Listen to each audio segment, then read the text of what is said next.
Hey, good morning, everybody. Welcome back to the channel. And just having a little fun in the chat with you guys. Thanks, Eric. Eric gifted a lot of people memberships to the channel. So thanks, Eric, for doing that for everybody. Now everybody's got a cool badge when they come into the chat in the mornings. Kind of a little reward for people showing up and being on time and all this. So thanks again, Eric. Really appreciate that.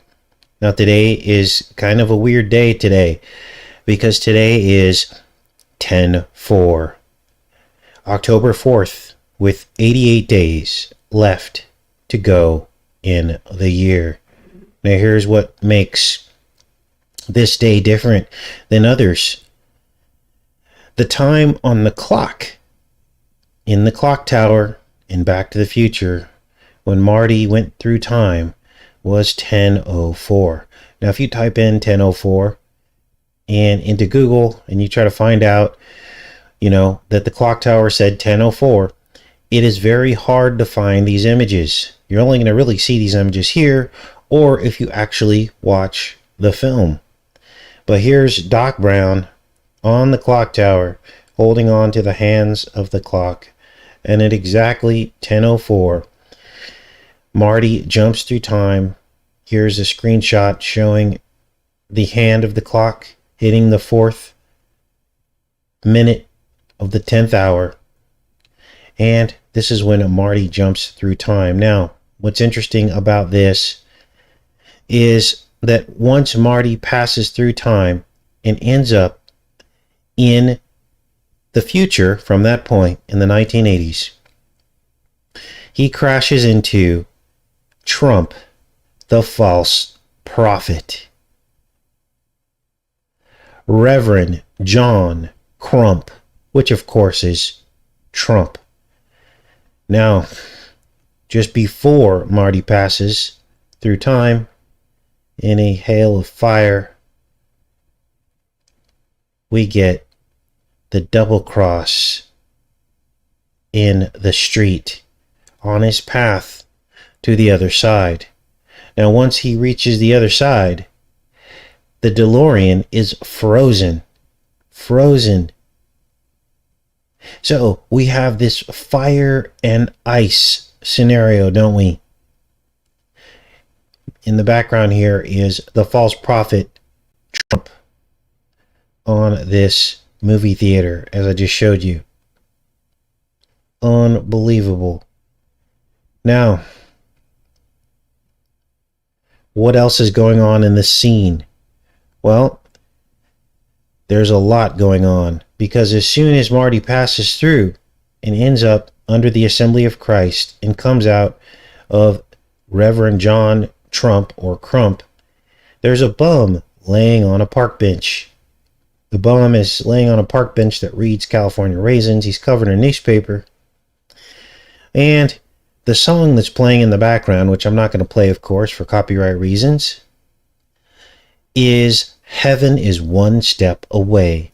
Now, this is a very cryptic song by Eric Clapton.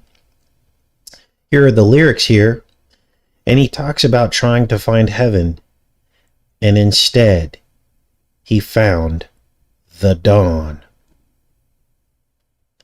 Now, the dawn is interesting because the dawn is, of course, the goddess related to Apollo. And there's a painting inside Trump's 66th floor penthouse with the dawn on it next to Apollo. And so Clapton doesn't find heaven. He finds the dawn or the morning star. Now, I think all that's stretching it. The song Heaven is One Step Away was recorded for this album, Behind the Sun. It didn't make it on the album. It actually debuted on the Back to the Future movie soundtrack. And if you think all that's a stretch, understand that the bassist that recorded it, his name is Donald Duck Dunn.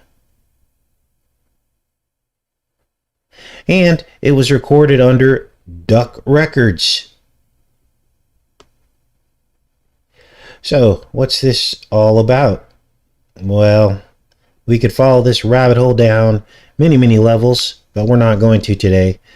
I just wanted to show you that Back to the Future is not what you think it is. Now, today's show, we are going to delve into the origins of the dollar. The dollar, of course, is the basic unit of paper currency in America and the base currency of the entire world, for that matter, at least for now.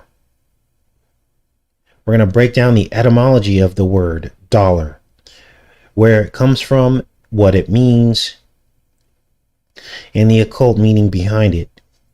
Now, to begin our discussion, one of the most profound discoveries we ever made on this channel that got probably the least attention was the fact that most of the currencies of the world, paper money and coinage, add up to either the number 88 or the number 666. Chinese money, the British pound, the Russian ruble, the euro, Canadian money, Australian money, Japanese yen. Unbelievable. Philippines, Saudi Arabia, Caribbean money, the Mexican peso. This is the playlist, and I'll put a link to this in the pinned comment. But basically, this was one of the earliest discoveries we made on this channel. So these videos go back to 2013. In which we expose that all of the currencies of the world, when you add them up, the dollars and cents, the coinage, and the dollars, you get 88s or 666s. It's literally unbelievable. I couldn't believe when we found this. So this is something you can show people. Now, what else do we have here? Well, let's check the dollar and see what it adds up to in all of our paper currencies. Now, interestingly, this is what the government actually says the denominations are. This is right off the Gov website, so you know I'm not stretching anything or making it up. And they list the $2 bill, which is kind of odd because nobody uses $2 bills anymore. But here is our paper currency in the US. And all of that I did was add up the paper currency. And this is what I found. $1 bill plus $2 bill plus $5 bill plus $10 bill, 20, 50, and 100 adds up to 188. Now, what does this suggest? That all these currencies around the world add up to 88s and 666s. Well, it suggests that there was already a one world monetary system and government long time ago. Now, I also added up the coins in American currency, and they added up to 1.91, as you can see here. And you have 1 cent, 5 cents, 10 cents, 25 cents, 50 cents, and the $1 coin. Adds up to 1.91.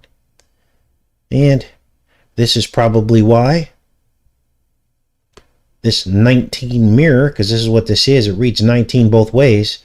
This is likely why there were 19 tridents along the facade of the Twin Towers.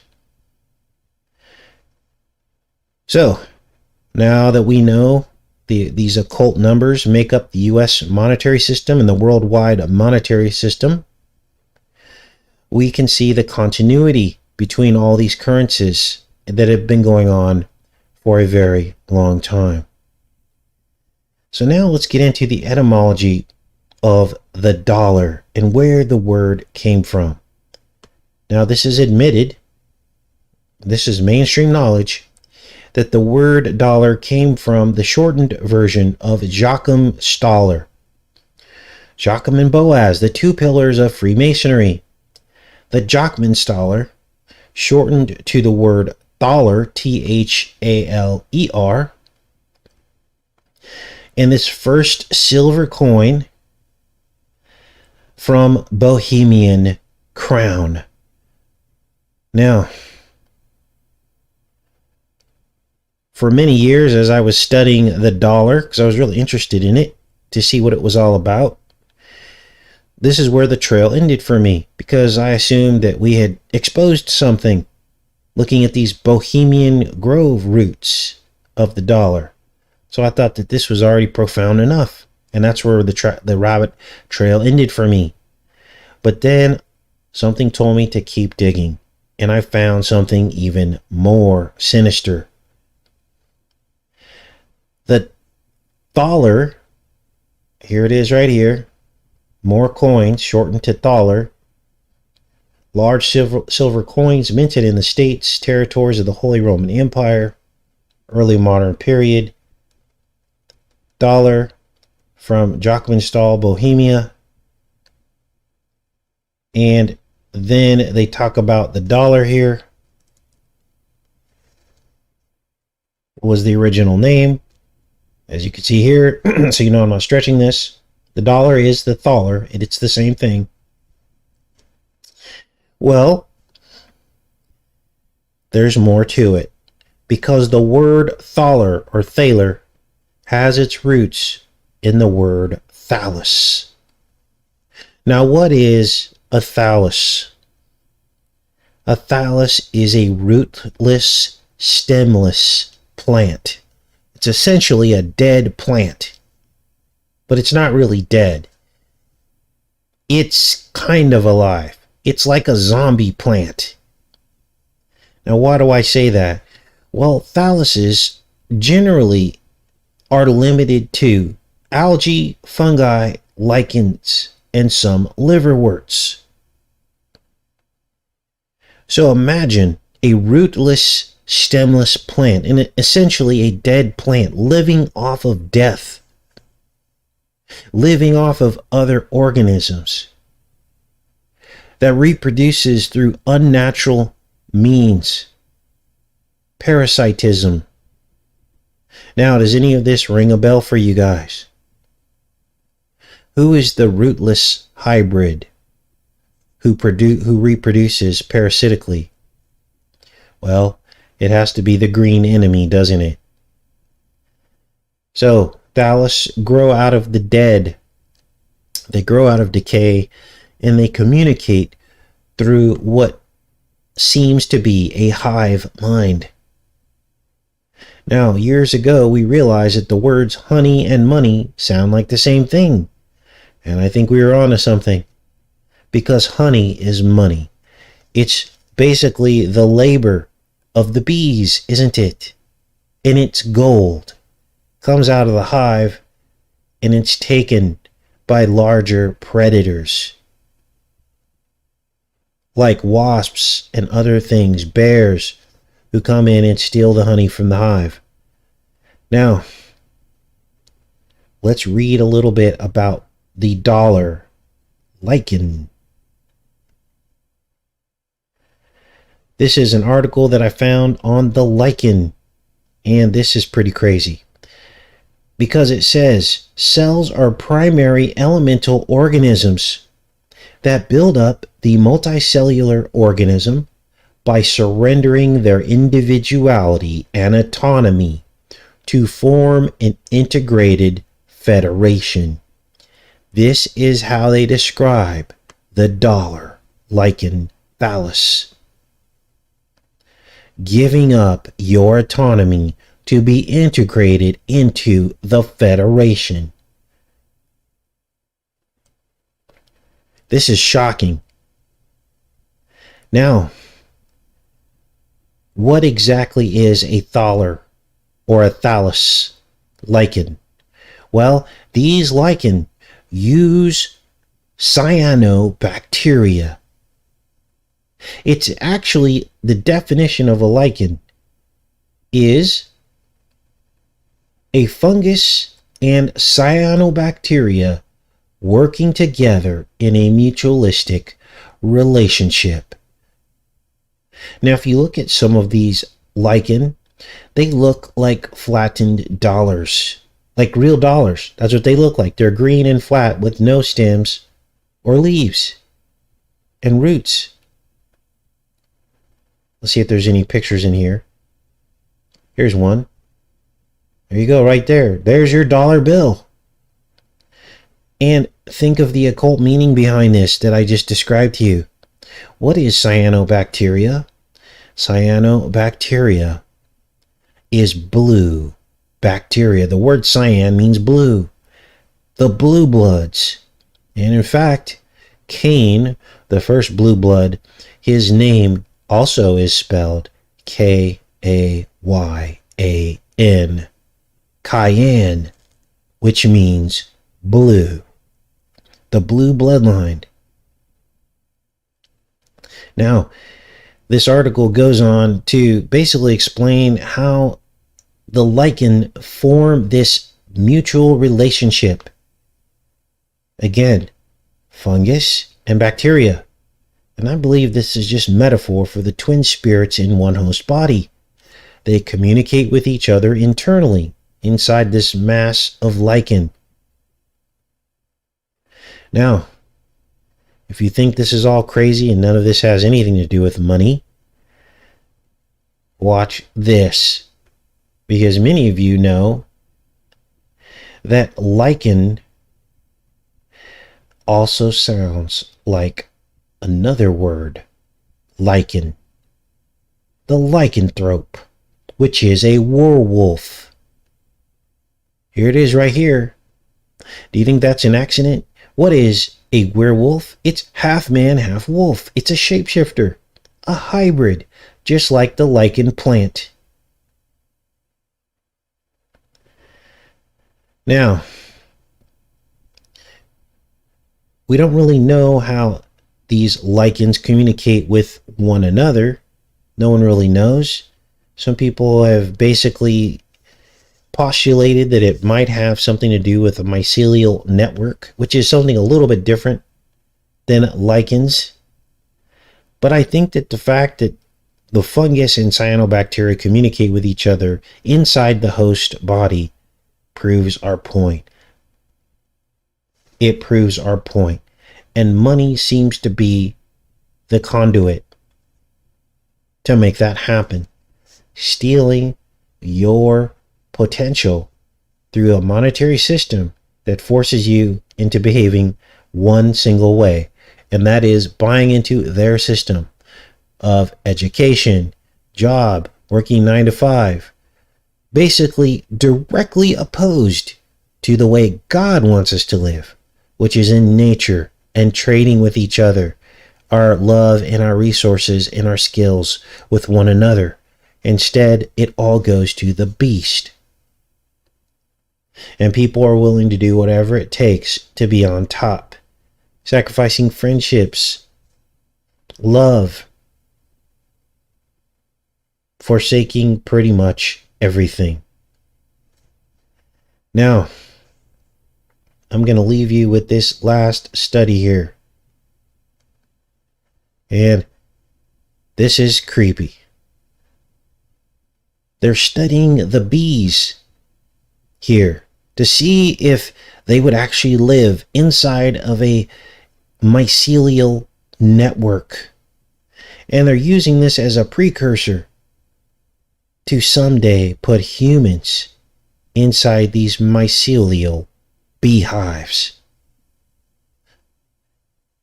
This study is by Thomas Schmickel. Beehives of Hiveopolis, designing and building, I can't see that, oh, there it is, therapeutic inner nest environments for honeybees. Now, we've talked a lot about the nested reality, haven't we? And what all that means, things within things. Apparently, this is a brand new study from 2022, this year. Let's read just the abstract here. It says the Hiveopolis project aims to diversify and complexify urban ecological niches to make them more resilient to future game changers such as climate change. So in other words, they want to change the way you live, what you live in. It says here the combined functions of mycelium materials have the potential to provide a therapeutic environment for honeybees and potentially humans in the future. Welcome to the Hive Matrix. This is what we've been trying to tell you that they have intended for us. This fits right into what they're saying about owning nothing and being happy, living in a box. This is where it's all headed. The Hiveopolis. Literally, the Matrix future of people laying in pods hooked to the machine. Now, what are these mycelium materials? Well, my guess is that this mycelium will be the electrical connection. They'll be able to send electrical currents through your house, through the walls, through your furniture, through everything. And it will have an effect on you.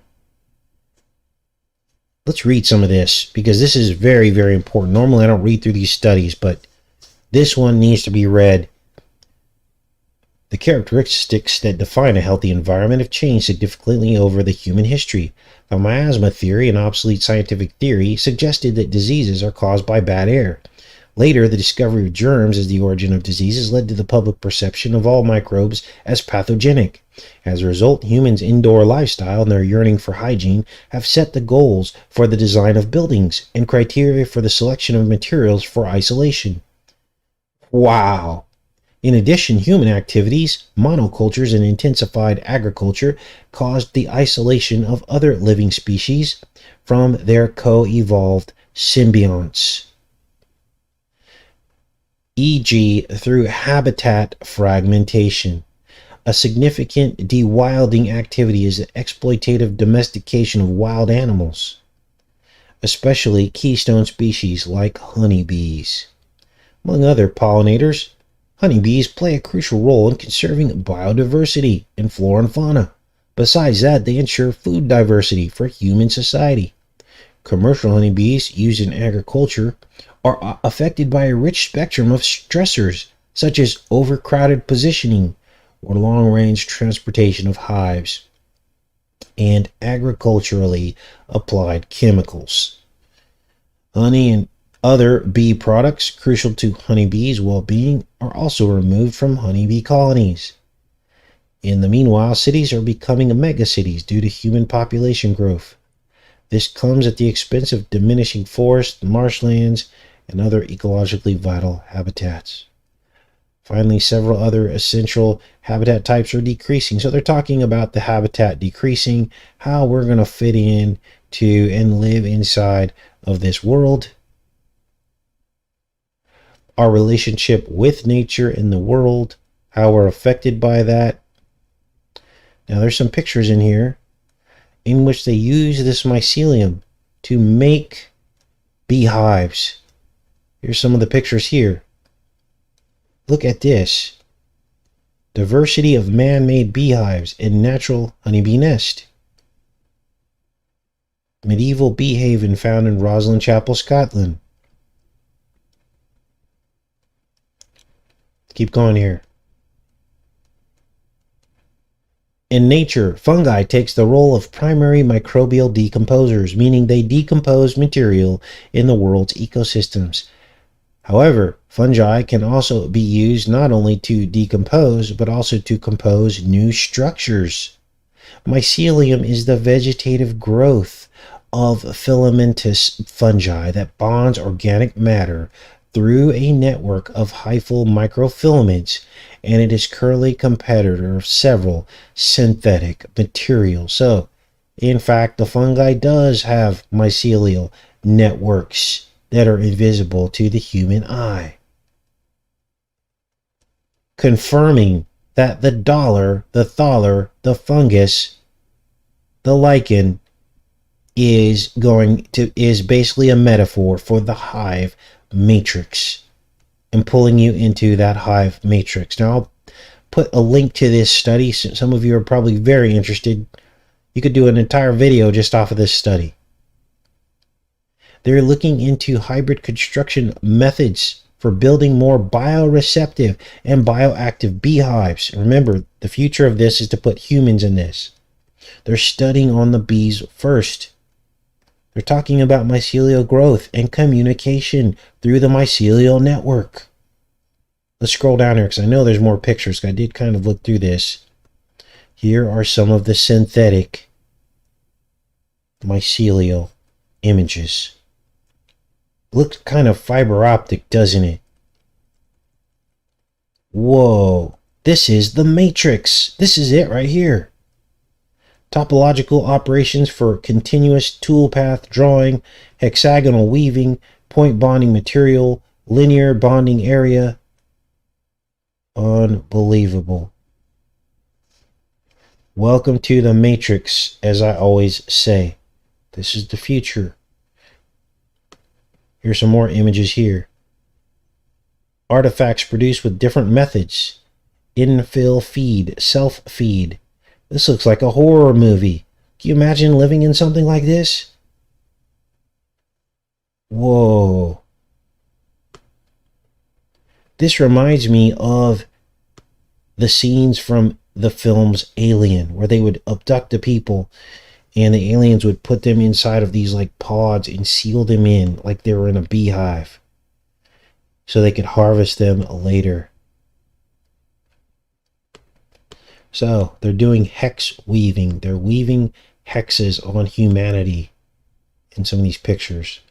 Now I'll dig into the study a little bit more, see if there's anything else to see here. Maybe I'll do a word search on the page. Let's see here. Find. I just typed in the word electric. Nothing came up there. So yeah, I'll dig into this further in a future show, possibly, and see if there's anything else in that article. Anyway, I'm back in the chat now. Thanks everybody for being patient while I was on this rabbit hole journey. Let's go into the chat and see what you guys are up to. See if you guys have any input on what we just covered. Crazy times, you guys. Crazy times. Let's see, check for any bots or trolls. All right. Creepy, right? They're literally telling us they want to put us in the Hive Matrix from the movie. I mean, where else is this headed, you guys? Each generation that goes by is more and more and more plugged in to the virtual reality. People don't even know how to have real relationships anymore. Everything's through the virtual network. So where is the end point of all this? Where does it terminate? What do they call that? When you approach the end of something, it would be plugged right into it, right? I mean, that's where it's headed.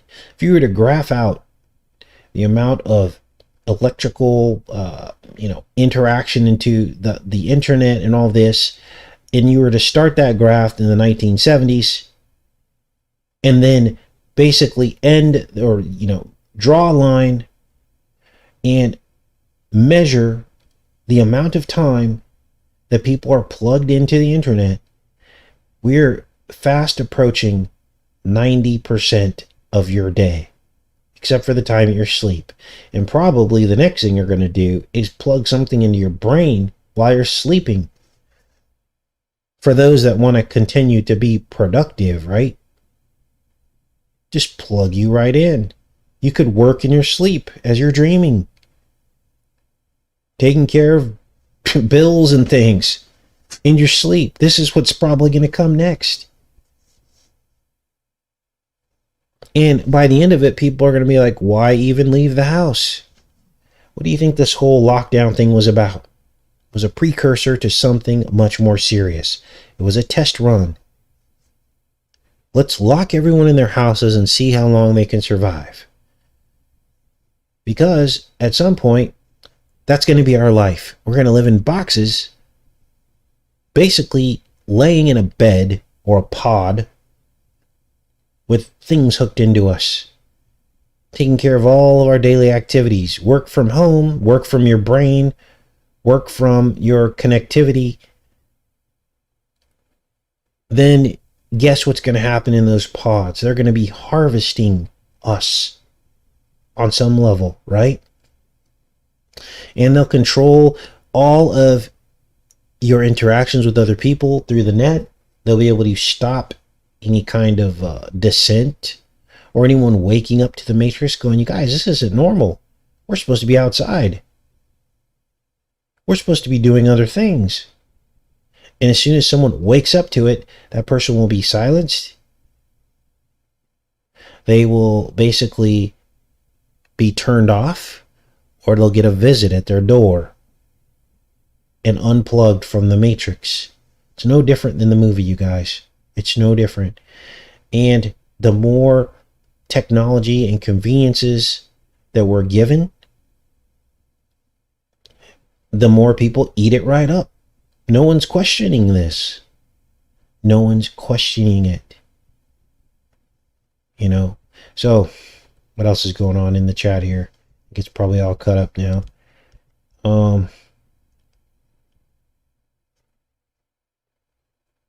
The Meta commercials are unsettling, says Ellen. I have not seen those. You guys, why do you think I came out here into the middle of nowhere? Maybe it was a last-ditch effort to stay in nature. It's one of the last bastions of the natural environment. I think Arkansas is actually called the natural state. It almost forces you to go outside, the way it's set up here. Max and I have to drive 30 minutes just to get to a grocery store. And that's the way I like it. Now, this isn't for everybody, but guess what? If you don't force yourself to get outside and unplug from all this, then you will be stuck in their paradigm, in their matrix, when things start to go south. And that's when it's going to be really hard to make certain decisions about things. You're going to be forced into things you never thought you would comply with, just to stay in the matrix, just to keep that job, just to keep that home you're renting, just to keep that marriage. So, crazy times, you guys. Crazy times. All right, what else is going on in here?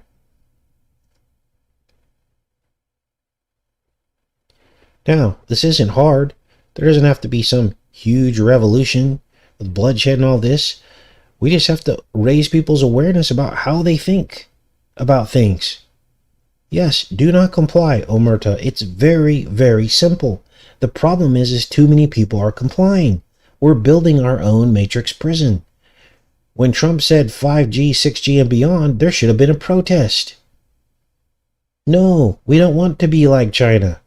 4G is fine. When is this going to stop? We don't need faster processing, because guess what? Faster processing is only going to benefit one group of people, and those are the people controlling everything.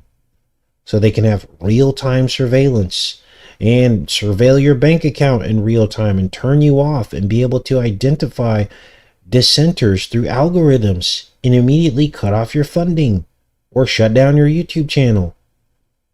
Why do we want them to have more power? Hey, look, as long as you can stream a movie on the internet, what more power do you need? You see how this all works now?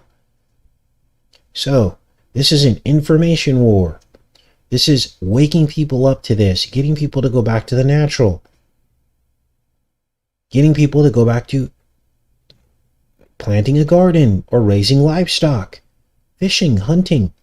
This is why, we got trolled quite a bit when I would start talking about hunting and fishing. People are like, how could you do that to an animal? Well, look, the agenda is to put everyone on eating bugs or eating ourselves, because there's no guilt in eating yourself, right? This is the way they want people to think. Oh, just eat Soylent Green. Came from us, it goes back into us. This is where the whole NASA thing, the NASA psyop, eating your own poop and drinking your own pee to go on these, 3-year journeys is the only way to really do it, right? You can't store enough food So this is what they're trying to get us to do. And if you're not awake to that deception and you're buying right into the vegetarian agenda, which is a satanic agenda, and I'm not saying that you shouldn't be vegetarian, you have the right to do that. But when you start preaching at people who are trying to retain their right to eat meat, and you start preaching at them and condemning them, then it becomes a doctrine of demons, and it fits right into the agenda that they're pushing from the top down. That's why they're pushing it. I mean, it's pretty much as clear as day to me what they're doing at the top, pushing down this agenda of making everyone feel guilty for taking the life of an animal to eat it. And by the end of it, it's actually working. The newer generations of children coming out are terrified to eat something that was killed. Terrified. They literally can't even put the food in their stomach because of all the programming. They throw it up, vomit it out. And this is our future. And as soon as they have everyone brainwashed and our generation dies off, guess what? That's when they'll justify eating yourself, eating Soylent Green. They'll be like, well, that's the only logical explanation. We're on this planet and we shouldn't be here. And, you know, we shouldn't be eating anything. Even plants have souls. Well, the only logical explanation or the only logical conclusion we can come to is just to eat ourselves. That's all. Zero carbon footprint. And I know it sounds ridiculous, but in the end, the cannibal, Cain and Abel, is where they want all of this. I believe Cain was the first cannibal who ate his brother. And that's why they call it Cain-Abelism. Now, I got one more thing to show you. This very important year, 1958. Now we're talking about NASA. I can show you guys the year 1958. Now this was a creepy year because 58 years after this 1958 year, Trump would become president. In his 58-story building, in his 58-bedroom Mar-a-Lago, in the 58 Western that talks about Trump building a wall, selling umbrellas to people to save them from the end of the world. So I decided to dig deeper into the year 1958 to see if there was anything really weird that happened, and absolutely there was. This is when the first color television broadcast came out. The first satellite put into the sky. And the age of space exploration, which I believe is a big farce, and the development of NASA. This was the year that NASA was developed. Now, here are some of the other events that happened. Of course, Michael Jackson was born in 58 and he died 88 days after the 88th day of the year in 2009. But look at this stuff. All this stuff that happened. There was even Prince Charles was made the Prince of Wales in this year. Do you see how we've just basically come back to the future? Now he's the king of Britain. I'll just scroll down through some of this stuff for you guys to see this. The year 1958. Sputniks were going up in the air and crashing. We had the World's Fair in Brussels, Expo 58 with the atomium cube. Remember that? We decoded the atomium cube. What's this? We had plane crashes and all kinds of other crazy, weird stuff. We had, what else here? Sputnik 3, Starfighters, F-104. There was one other important one that I wanted to put in here. U.S. President Dwight D. Eisenhower becomes the first American elected official to be broadcast on color television. So there was a shift here, wasn't there? An explosion of technology happened in 1958. Wow. Scroll through a few more of these. Now, some of you were born in 1958, and you remember these times. Here's the Prince Charles thing. He got the customary title of Prince of Wales in 1958 on July 26th. Here's the setup of Congress for NASA right here on July 29th.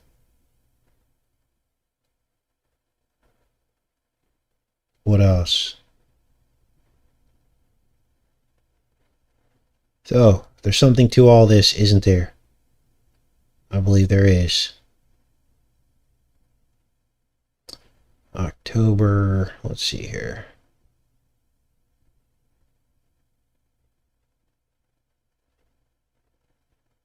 All right, that's pretty much it.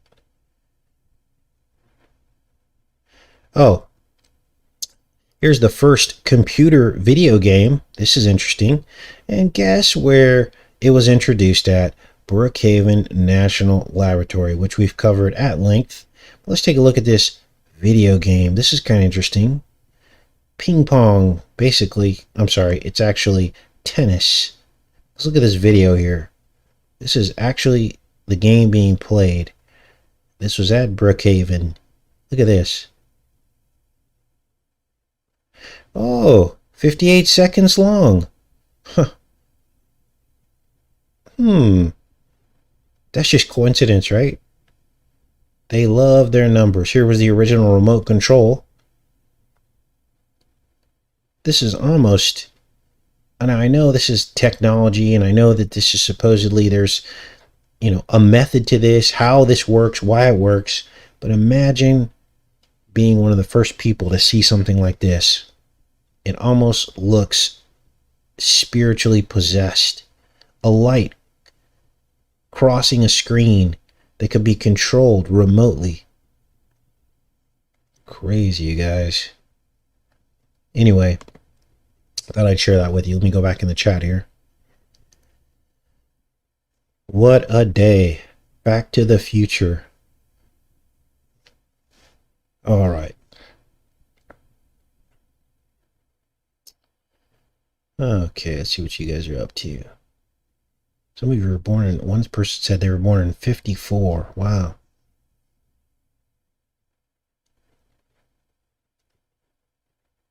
Okay. Sally was born in 65 and remembers Pong. And I remember Atari and Commodore 64. Oh, Commodore 64. 8 times 8. 88. Wow.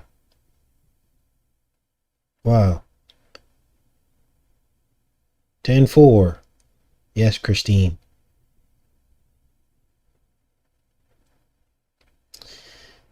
Okay. All right, you guys. Well, I guess I'm going to let you go. Thanks, everybody, for showing up. I love each and every one of you.